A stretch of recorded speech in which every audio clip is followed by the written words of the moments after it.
I'm David Kincaid, and these holotapes are to hopefully help you and others out in the wasteland.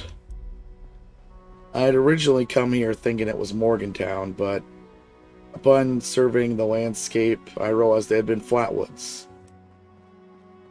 I don't know who in Vault-Tec thought it was a good plan to give a bunch of people that hadn't seen the sun in 25 years a paper map, but they had. Got a bit lost those early days. Found a lot of wanderers just trying to figure out how to get around.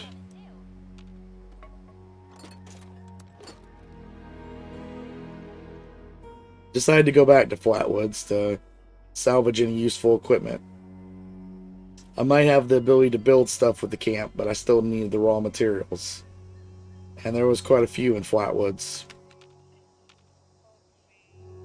Didn't seem right leaving it all behind. Figured the responders would understand. Maybe give some other people a shot when they didn't get it.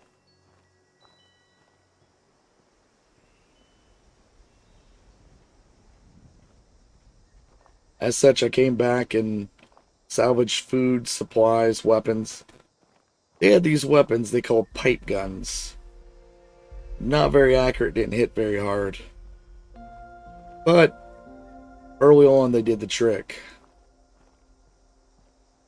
With time, I managed to take the lasers off the robots we found out were called Liberators and wire some together around an old frame I'd found. Worked out pretty well.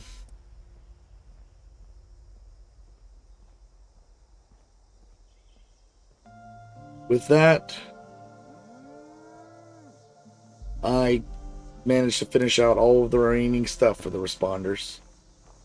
Learned everything they had to teach. How to get food, how to get water. They even left some stuff on some herbal ointments. Even a few interesting thoughts on cooking. And with that, I thank them. I always remember the fact that they probably saved me those first days of me being in Appalachia.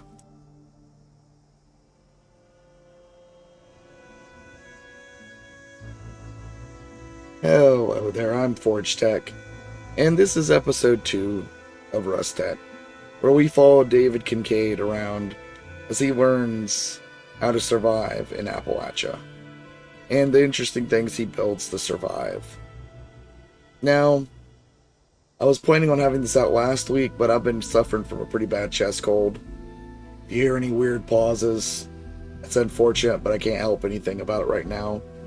And if you enjoy this content, make sure to subscribe, hit that like button, and hit notify so you catch it when the next episode comes out. And with that, I hope you have a good week. It took a while, but I managed to upgrade the spot into a real camp. I expanded the walls and even took some of the Liberator lasers and components to make little turrets. Managed to even fix an old recycling plant that they had, throw junk in it, and just get the components out eventually. I learned a lot from the responders. It showed the necessity of having food and clean water. I had managed to get one of the Brahmins from Flatwoods to use it as a pack mule. Apparently the things just love razor grain. Don't know why. Maybe it's the way they trained. Took a whole bunch of the small Vault-Tec generators they had left us, and they were too heavy for most people to carry, so I've been able to drag them over. Got me some power running, and eventually even managed to get over some of the workbenches they had set up. Starting to feel a lot more like a safe home, a haven to be. Cook my food, even set up a water collector to catch the rainwater. Filter it down, boil it out. There was a river nearby if that didn't work. There was an old pump connected to a large tank, but I hadn't been able to fix it yet, get it running. Don't know what this place was before, but about perfect for these days. The junked up exterior just made it blend in very well. Wasn't exactly the best place I'd ever slept, but was pretty safe comparatively to the other ones I'd done. Even put myself up a magazine rack. Didn't have anything for it yet, but figured it would be a thought for the future.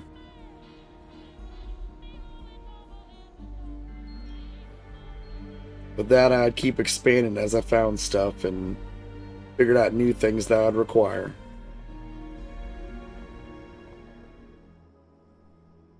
After finishing the camp, I had realized that we need to keep moving out. I tried to make better armor, but now I was an engineer, not some sort of armor smith.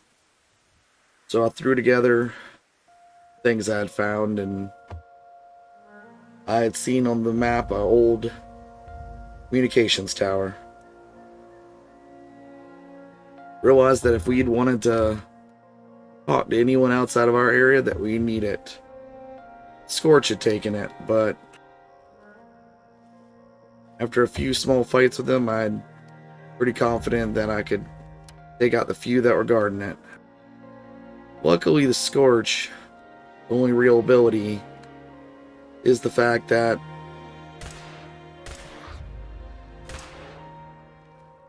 they can infect you.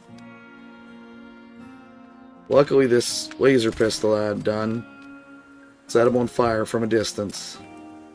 I wasn't the best shot, but I was at least able to deal with this by myself. The VATS on the Pip-Boy helped when they got in closer. Flame managed to generally do the most. Just pick my shots, taking them out one at a time.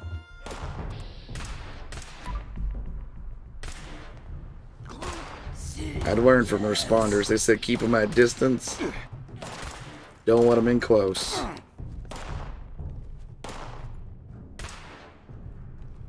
Luckily, they didn't seem to have any real form of tactics. Their equipments were also bad. A lot of pipe guns and short-barreled hunting rifles in this area.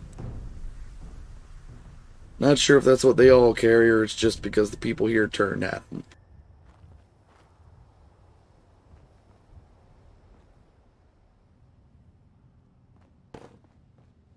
Looks like I had cleared them all, and the place was still in pretty good condition, all things considered. Terminals even seem still functional.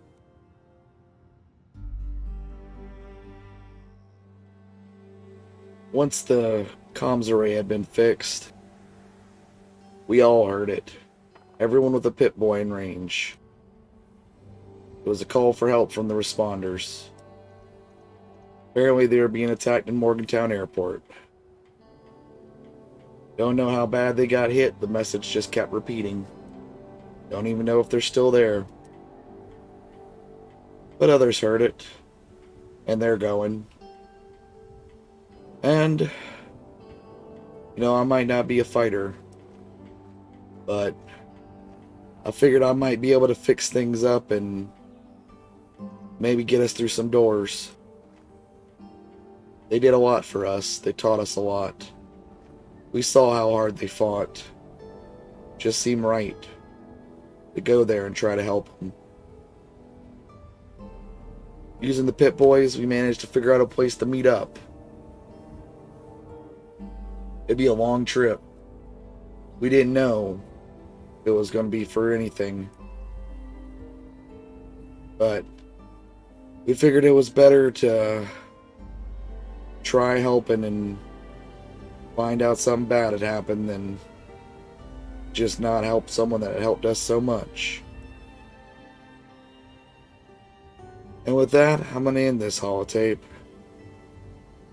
And hopefully Maybe we managed to help someone. Or at least stop a tragedy from happening again.